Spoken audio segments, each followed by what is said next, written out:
The man behind Wales' biggest stars has just been hired by Wrexham. And this could change everything for the club's future. Did you know there's a bloke in Wales responsible for discovering the talent that took the national side to World Cups and Euros? Well, Wrexham have just snapped him up.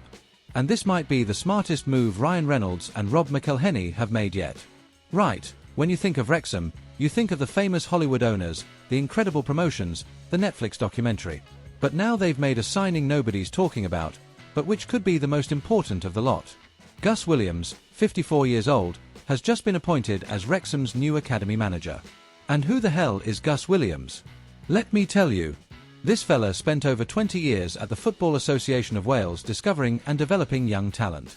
He was literally described by former Wales technical director Oisin Roberts as the man responsible for unearthing the talent which has taken us to major tournaments. Think about it, Gareth Bale, Aaron Ramsey, Ben Davies, Joe Allen, all these lads who took Wales to the Euro 2016 semi-finals and the 2022 World Cup. Gus Williams was there, behind the scenes, identifying these talents when they were just kids. Now here's the brilliant part of this story. Wrexham aren't just trying to survive in the Championship.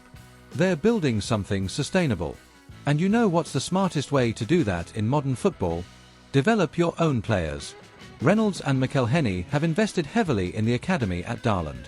It's not just marketing, it's not just for the documentary. It's a proper long-term investment. And now they've put one of Wales' best talent scouts in charge of the whole operation. Wrexham CEO Michael Williamson made it crystal clear, the aim is to attract, nurture and develop talent from the region, providing them with a clear pathway to the first team. It's not just nice words on paper, they've hired the right man to make it happen. And there's a detail that gives you goosebumps. Gus Williams already worked at Wrexham's academy 20 years ago, in 2007-2008. Know who was the academy manager at the time? Steve Cooper. Yes, that's Steve Cooper who later became Nottingham Forest manager and took them back to the Premier League. Williams said it's a genuine honour and pleasure to return to the club. He spoke about working with children, facilitating their journey from adolescence into adulthood, helping them become not just good players but good people. That's the sort of mentality that builds proper clubs, not just sides that buy expensive players. Now think about the impact of this. Wrexham are in the Championship, England's second tier. But they're the most famous club in Wales right now. With the global visibility they've got, imagine what happens when they start producing quality Welsh players through the academy. Families across North Wales will want their kids playing for Wrexham. Young talents who would have previously gone to Liverpool, Manchester, or even Cardiff will now seriously consider Wrexham. Why? Because they've got the bloke who discovered the national team stars running the academy. And what's more, Williams spoke about making a difference in the local community, about the synergy between the club and the passionate supporters. This isn't CEO speak in a corporate interview. This is a Welshman talking about his country, his region, his people. Here's what nobody's clocking. In 5-10 years, when Wrexham are fighting for promotion to the Premier League, or are already there, they'll have a core of homegrown players.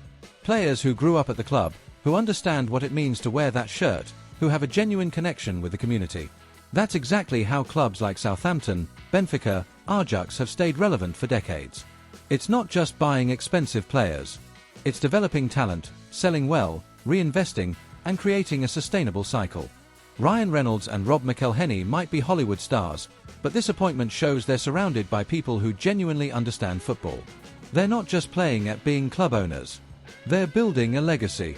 So the question remains, will we be talking in 10 years about how Wrexham became a powerhouse of British football? Will we see players developed at Darland representing Wales at World Cups?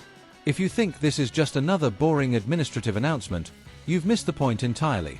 This is the most important Wrexham news in recent weeks. And I reckon in a few years we'll look back and say, this is where it all changed.